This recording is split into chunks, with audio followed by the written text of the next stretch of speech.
All right, so this is kind of interesting because I'm giving a talk that was given by another person at Java 1 without really having the full context of what she talked about at Java 1. So this talk, originally a version of this talk was given at Java 1 by Dale Lane, who's one of the developers of the Watson tooling team. I was the technical lead of the Watson tooling team. So we talked a little bit, so if you saw this talk at Java 1, hopefully it'll be a little bit different here, and I'll be able to answer some of your questions and things a bit more.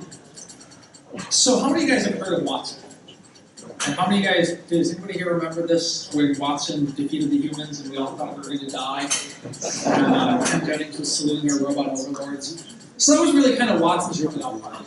This was 2011, and it was a really huge moment for IBM research. So Watson itself came out of IBM research, specifically out of IBM software research, and a group that at the time was located in Hawthorne, New York, about 30 miles north. And this was the culmination of a 4-year project that we started on that was called Deep QA at the time. Its broad goal was to just make a system that could go through a ton of data and find answers to really difficult questions.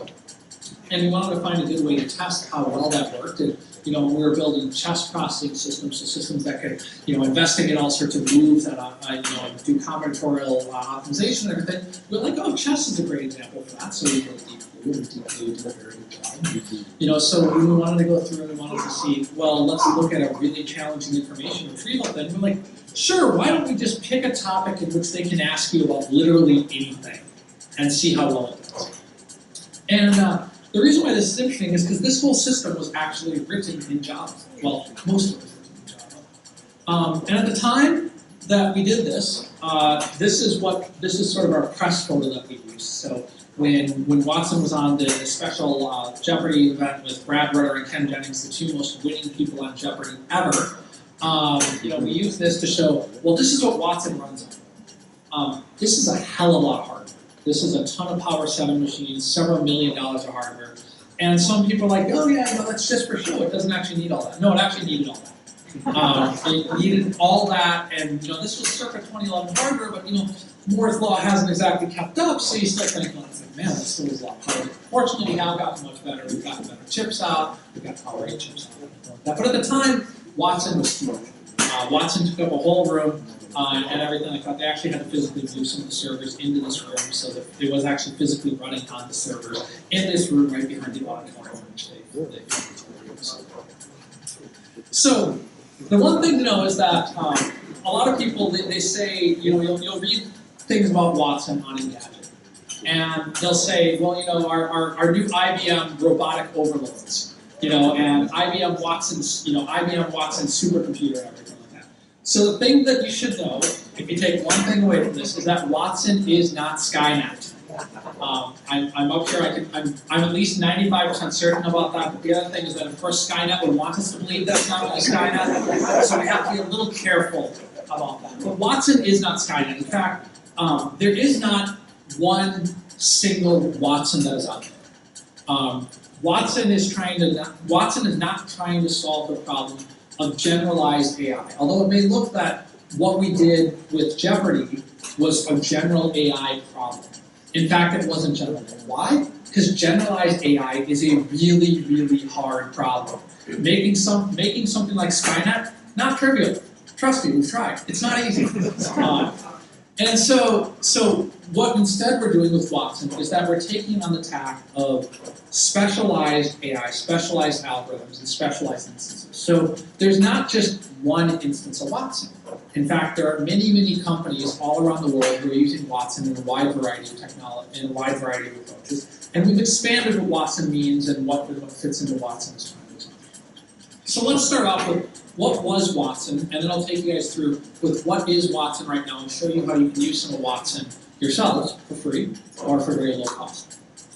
So by the numbers, when we first did Jeopardy, and I have to confess, I wasn't on that team, I was in a different part of software research at the time. So I wasn't on the team that actually did Jeopardy. Watson was 10 full racks of IBM Power 750 servers. That's a lot of hardware. That's a whole lot of hardware. That's a huge power bill. It ran Linux on Power. So it ran a version of SUSE Linux on Power. It had about 15 terabytes of RAM spread across those 2,880 processing cores. Total, oh boy, I can't believe that I misspelled teraflops, but a total of about 80 teraflops. It was written primarily in Java. So about 900,000 lines of the code were Java. About 300,000 lines were C++.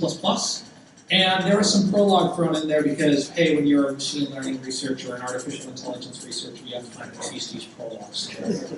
And so mainly that was using some of the grammatical parsing and setting up some of the rules-based systems that were in there. But the main thing is that the thing that brought all of Watson together was this open source project that IBM contributed a lot to called UEMA. And so UEMA is still out there, it's an Apache project. But this is something that's out there, and I'll tell you guys a little secret. If you search deep QA in UEMA, you can find huge chunks of Watson that are actually open source in Java, in Apache projects right now. So you can go and get UEMA and everything like that, and there's lots of other projects that are doing it. And if you look on the UEMA What's Using UEMA page, there's a tiny little thing that says, IBM's deep QA system, and then underneath it says Watson is using it. But the page hasn't been updated in like 4 years, so of course it didn't say that in one chapter. But the algorithm is only part of it. IBM believes that we're in the, not the algorithm, but the programming language is only part of it. So those 900,000 lines of Java code were written to do a lot of manipulation with data, and a lot of organization of data, and a lot of things like understanding how to play the game. One of the reasons why Watson won isn't necessarily because it was smart. Some of it is because it got lucky, some of it is because there are known strategies for where daily doubles are strategically placed on the board. So daily doubles never appear in the top row of Jeopardy. If you're ever on Jeopardy, never go there for a daily double. They're never there. And there are strategies like if it's not in this cell, then it'll likely be in that one. So we have a ton of data from basically every Jeopardy game that was ever played. In fact, you can download this data too. There are data archives out there that tell you what every cell was in every Jeopardy game, what every clue was, how much, where the daily doubles were, how much we got. There are data sets out there you can go and you can get them, and you can do all that yourself. All that is to say that data is really, really important to Watson-based systems. In fact, data is arguably the most important part of a Watson-based system, and it's probably the spot where we spent the most time kind of finagling with things. In fact, UEMA stands for Unstructured Information Management Architecture, which once again goes to data. And this is because in these new era of cognitive systems, IBM believes that we're a third era of systems. The first one was tabulating systems, so holographic cards and everything like that. Second one, that lasted until 1950. Second one was programmatic systems. That's lasted until today. And then IBM believes that we're on the verge of an era called cognitive systems, where you train systems, and then there's some programming that goes along with it, but a lot of it relies on what data you have. So a lot of what Watson was doing was actually doing data processing, data munging, data slicing, data dicing, and then finding a good way in order to find that data in a haystack. So back in 2011, what we talked about is that this was the token slide and what actually happened. And the colors mean a little bit, but I'm not going to go into too much depth because that's not the exciting thing, because this isn't the type of Watson that you guys can go use today. This is still out there. There still are people that are using it. We shrank it down to about yay high in terms of server racks. So it's like 3 6-unit high machines on a rack. So you have 24 inches on a rack in order to run Watson. But the main thing that what Watson did back then is that it would take a question, and it wasn't trained for just any question, because Jeopardy questions are written in a way that no human being would ever speak. So I would never say so I drug along with my coworkers, and I'm not going to embarrass them too much, but I would never say to Chris, my coworker, this person has a birthday on December 15th, 1973, and they'd be like, who's Chris Kuzma? And they'd be like, yes! Nobody would ever talk like that, because that's the way that Jeopardy questions are written. So a lot of it was just taking that, and taking that question in, and then trying to figure out, what does this actually mean? And so that was done by this question decomposition stage, where it actually went and broke it apart, and it's like, all right, so what are the things that we're possibly looking for here? And then how is that? And then we go through and we generate some hypotheses based on that. And really where a lot of the magic happens is that we get some of those hypotheses, which are generated by looking at sort of an English language model that's in there. That's where some of the prologue comes in and everything. I don't look at that stuff and I don't know what's going on. But that's where some of the prologue comes in. And so what happens then is that it goes and it sends it out to the data source, to the data. and it tries to find the appropriate answer for basically different hypotheses, and it comes back and gets some scoring that actually happens, and it's consensus right. So basically it says, all right, I've got a bunch of different things that might be able to answer this. And let's go and look at all these data sources, let's go and look at all these different ways that we might use these data sources, and let's see what sort of answers we can get. And for Watson, what we did is we had to write special things that actually understood those data sources. So the first thing that we used, of course, was Wikipedia, because Wikipedia knows just about everything as long as you believe that whatever people write on the internet is true. And Wikipedia actually proves to be a very good data source. We experimented with other data sources. There is a, if you Google, there's a rumor on the internet that we may have experimented with Urban Dictionary at one point in time, and that it might have caused all sorts of problems because, well, if you're on your work network, don't go Google Urban Dictionary. But that may or may not be true. I can neither confirm or deny that situation. But what that was another data set, and UEMA was treating it as another data set, and then we go off and say, oh, well, we're going to see if this answer works higher and this answer works higher.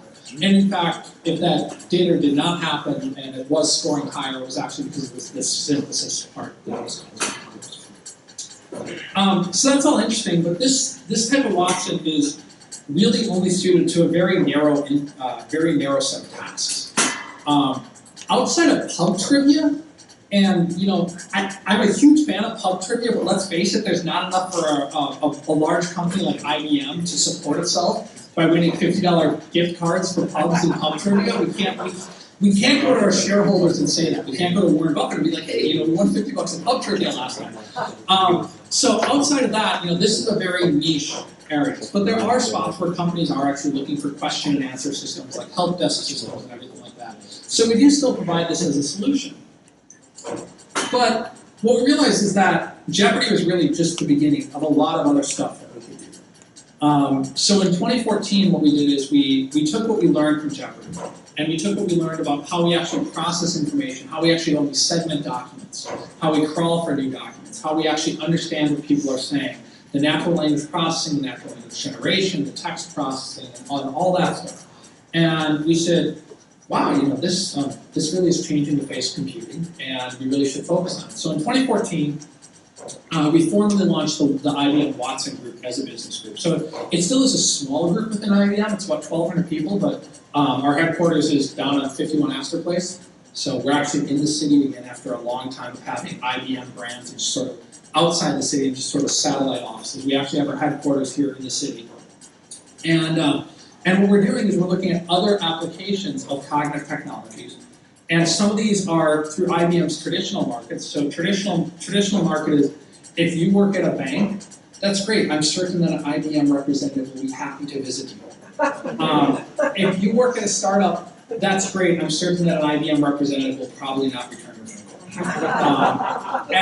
And that's just because we do these big deals and everything, and that's challenging. We said, well, that's great, but there's a whole lot of other things that there are people that are out there solving some really difficult, really interesting problems. Let's figure out a way to get to them. And so what we did is we started to experiment with other ways that people can do cool stuff with Watson. So there's a couple of them that are actually public that you guys can go play with yourself today. So one of them that we did is we worked with TED. Have you ever seen TED Talks? Okay. So these are these broad talks where every single speaker is giving the talk of their life, and they act like it's the most important thing. I watched a TED Talk on how I was using my leaf blower incorrectly, and the guy made it seem like I just had this incredible revelation and that my life was completely changed. Unfortunately, I couldn't find that talk in this, but what you can do is we worked with the TED folks, and one of the neat things about TED is that they have a lot of data. And they have a lot of data because every one of their talks is transcribed and annotated, because they have a huge volunteer translation project. Not only that, because it's annotated, transcribed, it's also timestamped too.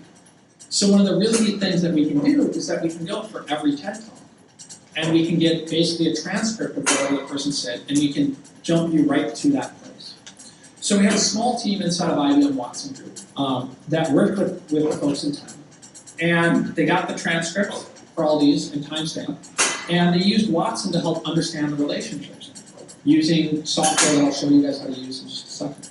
So now you can go through and you can ask these broad questions, like here it's how does health affect purpose? So I'm assuming that it's how does health affect your purpose in life? You know, so if you're healthier, do you have a different purpose in life than if you're unhealthy? And it found a couple of different things, and unfortunately, it found here that, you know, I shouldn't say unfortunately, but a lot of these were sort of religious-based talks, and then it found that, you know, some of them are what doctors can learn from each other. But what it was able to do is it was able to go through and find spots where these are related and basically index right in there and help you to understand what's actually going on in your different ways. So you can actually go through and you can ask it questions. And this is available right now at watson.ted.com. So you can go there, you'll have to register in order to use it, and but then you can actually go through and understand what's going on. Now, what we haven't done there is we haven't done anything fancy with speech recognition or visual recognition or anything like that. So that's kind of cool, because you look at that and it's like, you know, that's cool, that's very much sort of a Watson-y type thing that you expect Watson to do. So what else would you expect Watson to do? Well, you know, maybe Watson wrote a cookbook or something like that. So, you know, so we also have another project where we taught Watson to read recipes. And this is another case where it highlights the fact that what we're doing with Watson is we're not trying to create a generalized AI system. So if you've ever read a recipe, you'll notice that once again, just like Jeopardy questions, these are not written in a way that any human being would normally talk. In fact, a recipe will be, you know, grab 3 onions, set aside, chop, dice, and then it might say, and then, you know, later on it might say, you know, brown onions, you know, or brown the onions until this. So they're written in a very unique way, in a very interesting way. That requires a special grammar to understand it. And this is like not that much unlike what a lot of corporate instruction systems are. You know, they'll be like, oh, well, here's the way that you troubleshoot a telephone switch. Or here's the way that you open up, you know, here's the process for a new customer to open up a bank account. So this is available, it's actually, not only do we have a cookbook, like this is a real book, I forgot to bring one with me today, but you can go buy it from Amazon, or you can use the system Chef Watson at IBMChefWatson.com. And this is also powered by Java. And the neat thing about this is that what it does is it actually reads every recipe on Bon Appetit's website. So we work with our partners at bonappetit.com. It reads every recipe. They don't have their recipes in any sort of markup format. Their raw documents are the HTML. And it reads the HTML, it understands how all the ingredients fit together, it understands how to assemble the steps from them, and it's able to say, well, you know, I really like tacos, but, you know, I want fish tacos, but maybe I want some salmon, and is there any way, you know, it's been a long day, is there any way that you can work some bourbon in there too? And it allows you to experiment with these really creative flavor optimizations. And one of the reasons why I wrote that in Java is just because there are actually some nice scientific computing libraries that we're able to make use of for the combinatorial optimization system. So that's all interesting. But what's really interesting is this. This is the Watson Developer Cloud. The Watson Developer Cloud, and I'll show this in a second, this is how basically anybody, I guess anybody with an email address and an internet account can go and start to experiment with Watson. So what we have spent the last basically 20 months working a lot on is decomposing and enhancing various Watson services. So if you've ever wanted to say, oh, I want speech recognition, you haven't got that. If you've ever wanted to say, oh, well, you know, I want to have personality insights. I want to be able to tell what type of person you are by how you speak. Because if people speak about themselves more, they're one type of person. And if they keep on talking about other types of people, or if they use some words, they might be angry, and some words they might be happy. And that, you know, we've got that. That's personality insights. If you're interested in, you know, creating procedural dialogue systems that basically walk people through a process, we've got that. And the great thing is that each one of these is an independent service with a REST API, and we provide a Java API that you guys can go and you can download. It's actually open source, like the big Java thing is the library is open source, that you guys can go and actually stitch these together. And the reason why we've done it like this is because we realize that we have an idea of what's really cool to do with Watson, but what other people can do with this is even cooler. So this is just showing proof. See, real GitHub, they even have a certificate there. I did not Photoshop this. We have a ton of code for the Watson Developer Cloud that's up there. We have both sample code and everything like that. I'm going to walk you guys through just a little bit of how that actually works. So this is a simple program that I kind of whipped up, and Frank had mentioned, that he was looking at some of the WebSocket stuff. Unfortunately, I didn't have enough time to get some of the WebSocket stuff to work, but given some more time, I may enhance it and everything. But what this does is this creates a simple text classification system that you can interact with in natural language. And so this is a really useful system if you're trying to develop an application that has to respond to human beings. Because there's lots of times that you have an application and you may want to interact with it via speech. So I don't live in the city, I live on Connecticut, I end up driving a lot. I use Waze whenever I go driving. So Waze is a great traffic navigation app. And I want to be able to tell Waze what to do with my voice and have Waze figure it out. So I want to be able to tap it and say, oh, report a police car. Or say, where's the nearest gas? And what Waze is doing under the hood, Waze is a Google product, so they're not using Watson. But what Waze is doing under the hood is that they're classifying that text, and they're trying to understand your intent. There's a lot of other things that Microsoft on their band has a system where if you want to run with it and track your running, you say start a run. And it'll be like, okay, let's start a run. So this is text classification once again, where it's trying to say, okay, sure, what is the user's intent actually trying to do? So that's done through a component called the natural language classifier. Which is, I'm a little biased on, it's a component that I actually work on during my day job. But then also we realized that, well, that's fine and dandy, but of course you want to give somebody a response that's, you want to speak it back to them, because if I'm driving, I don't want to actually have to say it. I don't actually have to read it, because that gets me a ticket or a crash or something like that. I'm a bad driver as it is. And furthermore, that person may not even speak English. So what I did is, it's about 400 lines of code, and I'll have the URL up in a second here. And you may have to wait like a day or two until the dev branch of the SDK gets pushed, because I found 2 bugs in it that got fixed while I was doing this. But it's only about 400 lines of code to interface with the complete system, and there's another 100 lines of code that I ripped off from, I think I just took it from Stack Overflow, that actually did the sound recording in Java, because I just didn't want to have to figure out how to do that. So now's the time when I do a live demo, and I hope to God that doesn't work.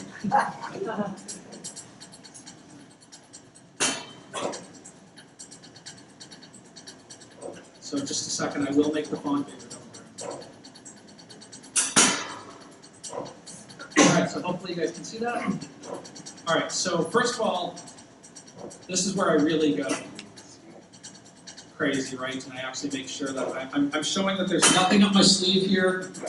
Like, seriously, there's nothing up my sleeve. I just recompiled the program. So, or at least you have to believe that I just recompiled the program.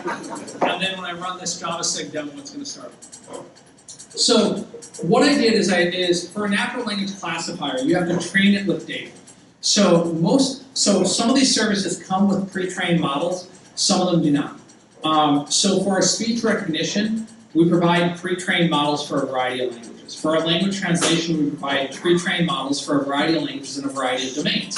So we have conversational French to English, but we also have Korean, English to Korean, but specifically around the domain of patents, because that's a very complicated domain, so we have specially trained classifiers that we use for that. So for this system, what I did, and this is probably not going to show up as well, but it will show up, okay? Is I created a bunch of questions, and I said, all right, what sport are these questions about? Are they about tennis? Are they about hockey? Or are they about football? So an example is, what's the national sport of Canada? I don't know if it's really hockey, I just assumed it was hockey.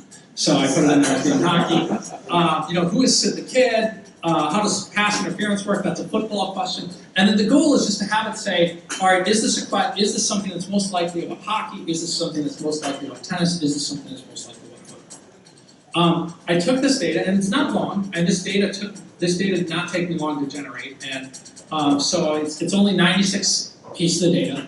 It took me, maybe 30 minutes to come up with all these questions, put them in there, and say, that's it. So this isn't going to be smart, because cognitive systems live and die by their data. Or it's not going to be perfect, but it's a good way to show what you can get at very, very quickly without having to, have a PhD in information retrieval. So I trained a classifier on just this data, and behind the scenes, our classifiers have language models. We use a well-known source that I can't say for our language models, but it allows us to understand how words are connected very, very easily. So that allows us to understand that there are synonyms, and it allows us to easily add in additional languages after a small amount of QA. So right now we make this service available in English, and we have more services. This is where I guess I was supposed to have a disclaimer slide like what Jim had at the beginning, because they haven't been made available yet, but they'll be made available on Monday. But hey, insert disclaimer. So let's go back to this. So I started my demo and everything like that, and I can ask it just a random question about football. And this is where I'm going to hope that this works properly, because it actually talks back to me. So what's a question that you guys would like to ask about either football, tennis, or hockey? Let's see if Watson gets it. Ditka. Ditka? See, the thing about Ditka, and so this better. I think that's about football. And so the reason why I say that's funny is because I actually have that as an actual piece of training data. Verbatim, basically. That was not a plan. Of course you're going to ask about Ditka and the Bears and everything like that. So what Watson was doing behind the scenes is that it was actually running against a natural language classifier. And I can go through and I can tell it that, hey, I want to see a little bit more about that. And mind you, this is all done in only 400 lines of Java using the Watson APIs. I think that's about football. And so what you can see here is that when I run it through like that, it actually goes through and it's encapsulating the REST requests that it's been making.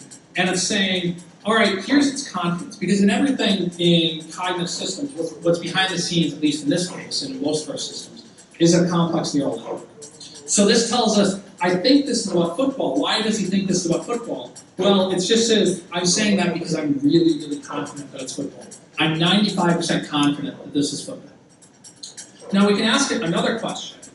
Say like, how big is the ice rink? I think that's about hockey.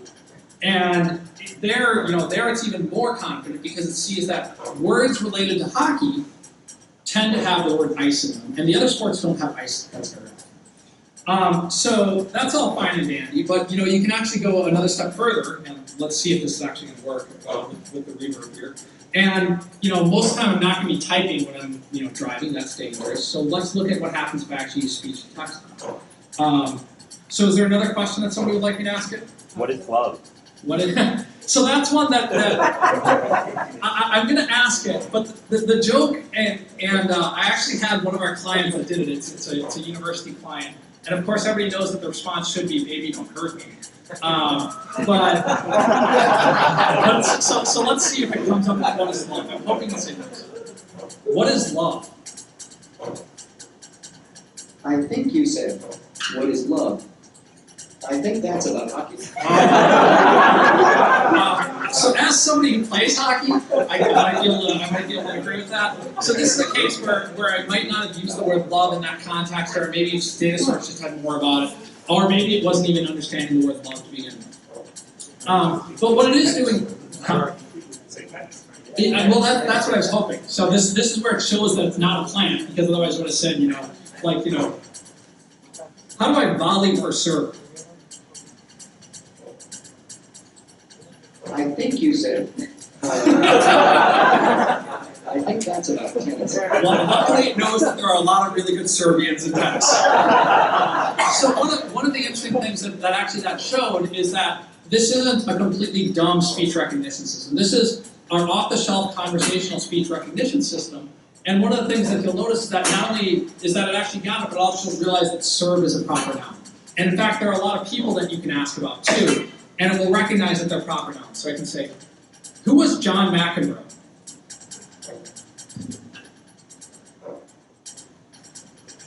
I think you said, who was John McEnroe? I think that's Oh man, okay, so this is I really should have tested that one. Now, one of the things is that we do realize that there are a lot of times that you're not dealing exclusively in English. Especially when you're working in a global company, you're going to have things in different languages. So Watson does provide the ability to do translations. So in this case, there are a number of translations that we have, things that you can translate stuff into English. I kind of constrained it here. So here we have four additional languages: Portuguese, French, Arabic, and Spanish. And two of them we can do speech to text on.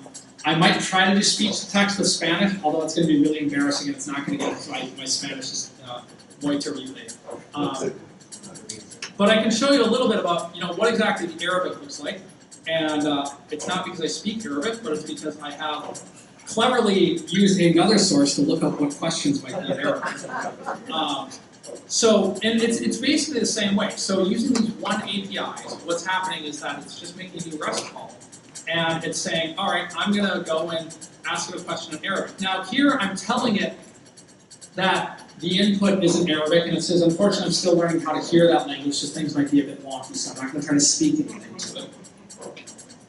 But I can cut and paste, I hope. I think that's about happy. So it translated the question. So the very first thing that it did there is it went through and it translated the question. And the question, at least when I emailed my friend who spoke Arabic, which is not Google Translate, fortunately, I said, how do you say how big is the ice sheet in Arabic? And he sent me it back over Google Messenger earlier today. So it translated as how is the size of the ice cover, and it's very, very strongly associated with that. So this is something that you get all with just a few lines of code inside of the Watson Developer Cloud.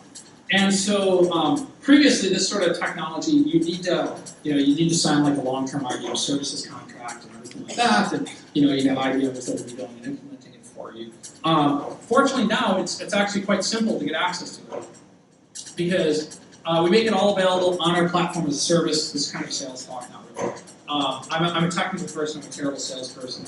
But so if you go to our platform as a service. There's two different ways to use it, but if you just want to use the Watson Developer Cloud, you don't need to run your applications actually on our platform.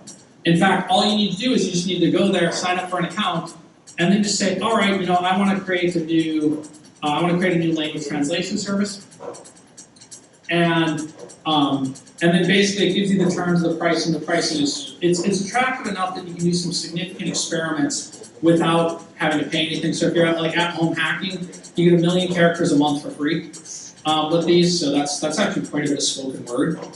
Beyond that, it's 2 cents per 1,000 characters. So this is, if you're a home hacker and you want to experiment with this stuff, and the APIs work on Android too, you can do that without having to worry about incurring huge charges. Like it's dirt cheap, Of 3 million characters, it's plenty of time to experiment and everything like that. So you just go there, you create the service, you'll get some credentials, and then you just pass them in.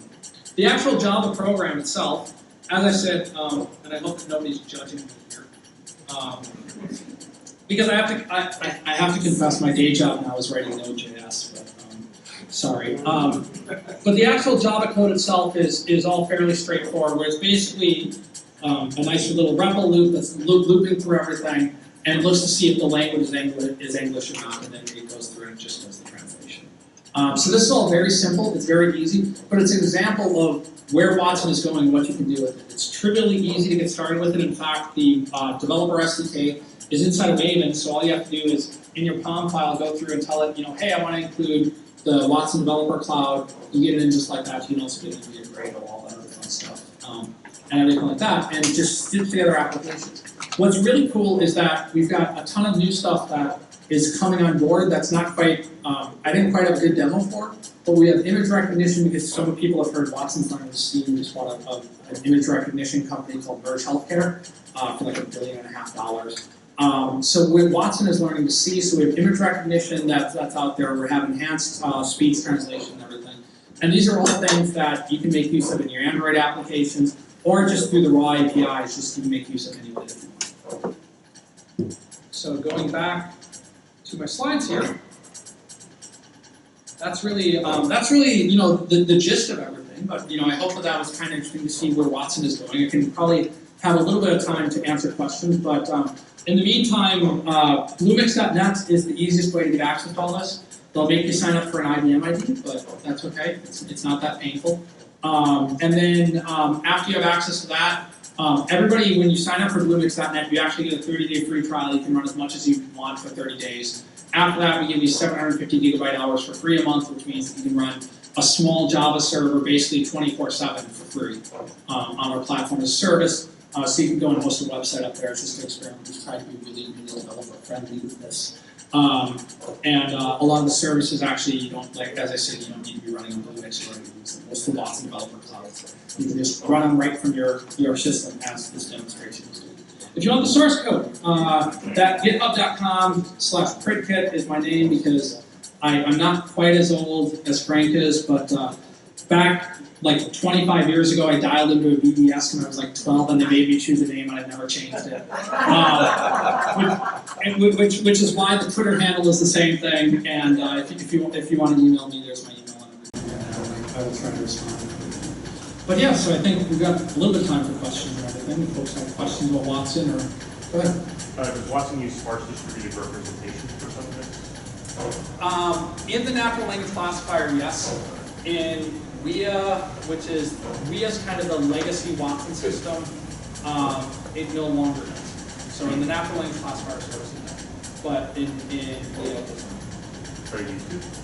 I believe so. Yeah, there were issues with moving around different architectures in some of the libraries and everything. So it's complicated. So. Any other questions? How do you do backups for such things? That's a fun question. So fortunately, with Watson being smaller, backups have become easier. So when the incident with Urban Dictionary may or may not have happened, there weren't actually much for backups. So basically, what you have to do is you have to go and re-ingest all the data. But that's okay, because in theory you should be able to re-ingest all your data anyway and get your system back to the same state. So really the issue for a cognitive system is much more, how do you back up the data that you use to train your cognitive system? And that's, IBM has a couple of things like, IBM's GFS and things like that are designed for backing up just huge amounts of data. So right now, a lot of our stuff actually runs in IBM SoftLayer, which is a cloud hosting company that IBM bought about 2-3 years ago. So we have what's called the object store there. And so the object store is a little like S3, but it runs on SoftLayer. So our stuff is put in there where they run on redundant disks, and then for most of our stuff we just snapshot it, because taking incremental diffs is really hard. So it's it's really hard to, first of all, understand what's going on in a neural network, and second of all, if you were to try to do a diff on the actual generated neural network model, it wouldn't make much sense. It's like, well, what does it mean that this neuron changed and this one down here changed? And they're all going to change most of the time if you update the training on it. So in those cases, we just normally do a snapshot. Frank. So Patrick, an obvious use case is like customer recommendations for things. So when do you make the choice between using Watson versus like a simple Neo4j or no database type? Yeah, and so Watson, for certain things, Watson is not the right answer. So for like, if you're just doing sort of a collaborative filtering application, Watson is probably not the right answer for it. Watson is the answer, or Watson technologies are the answer, in which your data is unstructured enough in such a way that it's really hard to figure out how you put it into a database in the first place. So if you were searching for passages searching for related things inside of large amounts of text where the grammars may not be the same is an example of it. But if you can go through it, if you can index it very, very easily and use Lucene search, then by all means use Lucene search. It's the best tool for it. But as an example of what I mean by where things get complicated. So Watson has done other things since winning Jeopardy, other than watching a bunch of YouTube videos with the TED Talks and going to cooking school. Watson's gone to med school in some ways.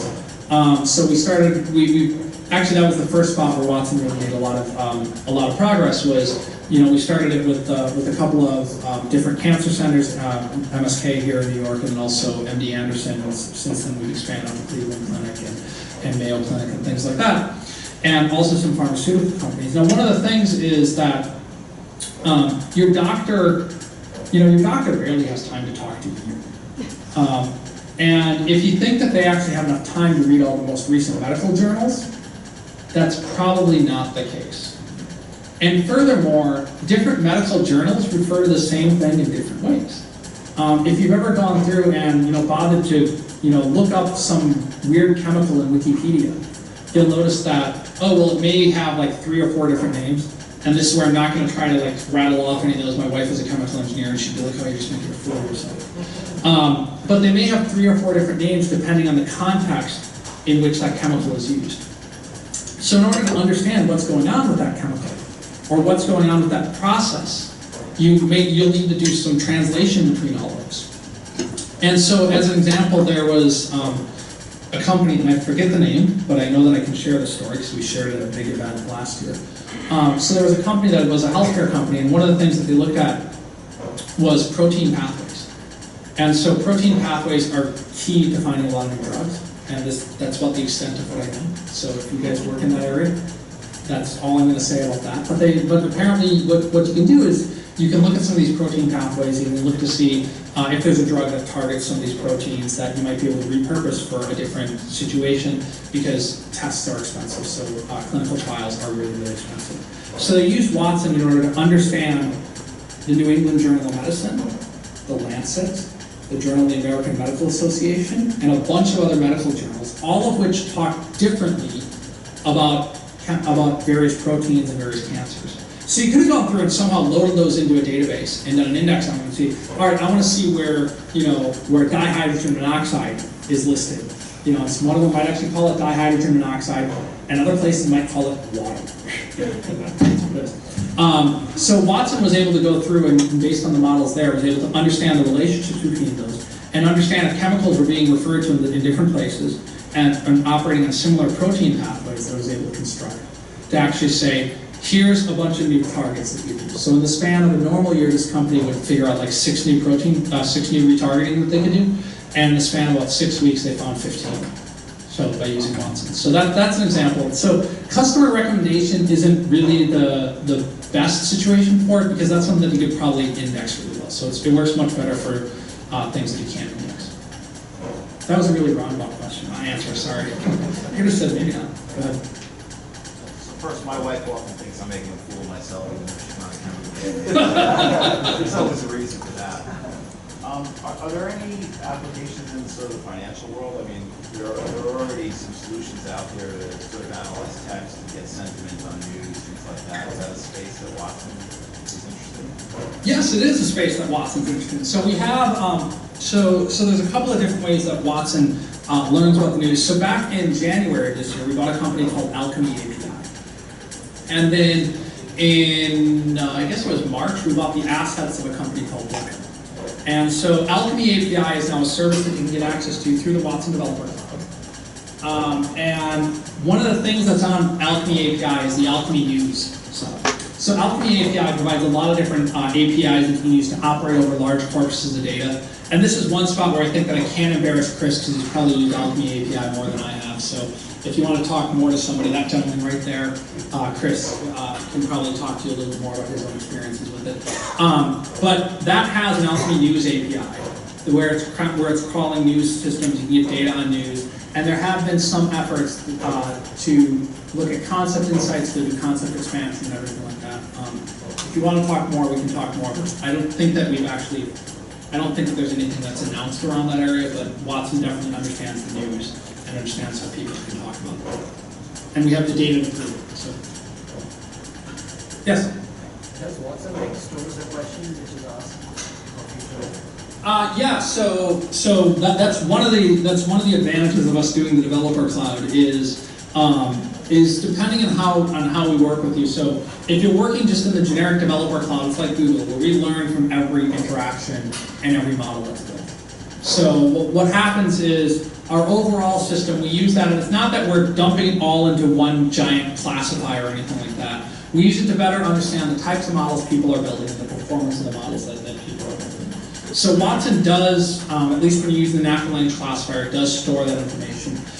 When you're using sort of the more traditional Watson system, which is called Watson Engagement Advisor, it does store that. It does actually use that to learn. So there's a technique called active learning, and IBM isn't the only people that does this. So if you there's another project from Facebook called Wit.ai that makes it very easy to play around with active learning.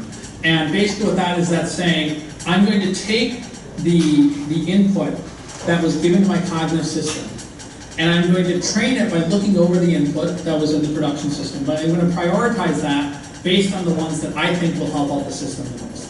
That's in a nutshell kind of what active learning is. And so what Watson does in those cases, we actually go through and we look at the ones, and it's like, all right, which one are we actually going to need to do?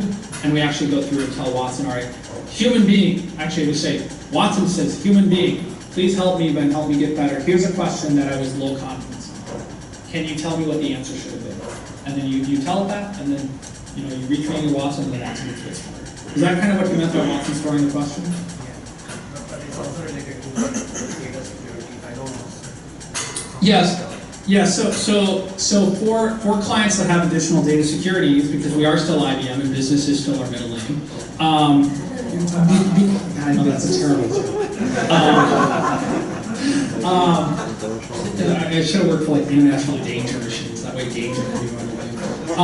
So for clients that have additional levels of security, we do offer these services in a dedicated and a local version. So the dedicated version means that the stuff is running still in one of our data centers, but that your data is guaranteed not to be intermixed with that of other clients. So that's in contrast to a lot of other systems. And then for clients with the highest level of security needs, we do offer this stuff in a local environment too, where basically we give you the box and you're good to go depending on how you do it. For some of them, it's running and we give you the box and we don't get to see any of that.